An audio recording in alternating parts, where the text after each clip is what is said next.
Hello नमस्कार साथियों, कैसे हो। तो साथियों, हमने पिछली क्लास में पढ़ा था स्वर। हिंदी व्याकरण के अंदर स्वरों का हमने विस्तार पूर्वक अध्ययन कर लिया है। आज हम स्टार्ट करने जा रहे हैं व्यंजन। दोस्तों, आपने अभी तक मेरे YouTube channel Prince classes Nagaur को सब्सक्राइब नहीं किया है तो सब्सक्राइब जरूर करें। इसके नीचे आपको लाल बटन मिलेगा, उसके ऊपर आप दबा दो तो वो अपना आप सब्सक्राइब हो जाएगी। और सब्सक्राइब करने के बाद में इसके जस्ट पास में आता है बेल आइकन, जिसको पर टच करना। फिर आपको पास में 3 ऑप्शन आएंगे, आपको ऊपर वाला ऑल वाला दबा देना। जैसे भी मेरा वीडियो आएगा वह आपको तुरंत नोटिफिकेशन मिल जाएगा। तो आइए क्लास स्टार्ट करते हैं। व्यंजन हमने पहले पढ़ा था स्वर और स्वरों का विस्तार पूर्वक अध्ययन किया था। आज हम पढ़ने जा रहे हैं व्यंजन। सबसे पहले देखते हैं व्यंजन की परिभाषा। व्यंजन किससे कहते हैं? देखो, वे वर्ण जिन्हें बोलते समय अन्य वर्णों की सहायता ली जाती है, अर्थात व्यंजन स्वतंत्र रूप से नहीं बोले जाते हैं। व्यंजनों को बोलते समय अन्य वर्णों की सहायता ली जाती है, क्योंकि व्यंजन अपने आप में एक स्वतंत्र नहीं है। इसको बोलते समय स्वरों की सहायता ली जाती है। जैसे हमने पिछली क्लास में पढ़ा था स्वर और व्यंजन दोनों ही, तो उसमें मैंने बताया था कि स्वर तो होते हैं स्वतंत्र और व्यंजन होते हैं परतंत्र। व्यंजन को बोलते समय स्वरों की सहायता ली जाती है। जिस प्रकार हम स्वर बोले ए, तो ए को चाहे कितनी भी लंबा बोलो उसमें ए की ही आवाज आएगी। और इसमें व्यंजन को बोलते समय शुरुआत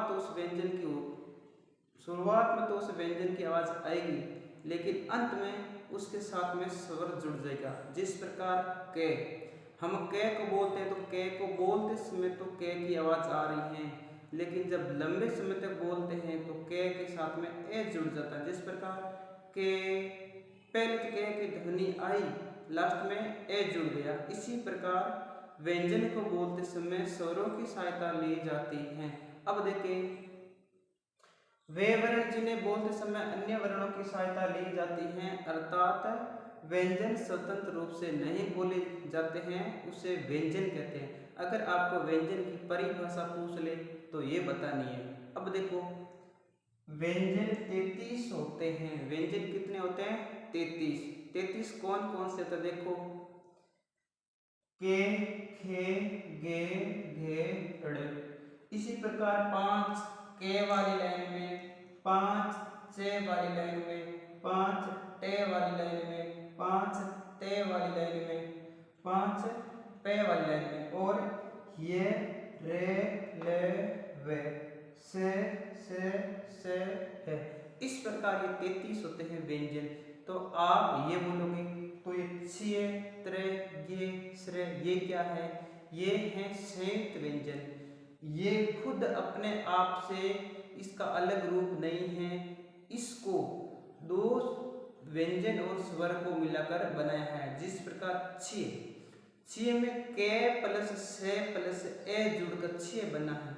इसी प्रकार हम इसको शामिल नहीं करते हैं, क्योंकि ये इन्हीं में से ही निकलकर अलग से बना है, इसलिए हम इसको व्यंजन में शामिल नहीं करते हैं। अब देखो, ये 5 लाइन, इस लाइन को बोलते हैं के वर्ग, इस लाइन को बोलते हैं चे वर्ग, इस लाइन को बोलते हैं टे वर्ग, इस लाइन को बोलते हैं ते वर्ग, इस लाइन को बोलते हैं पे वर्ग।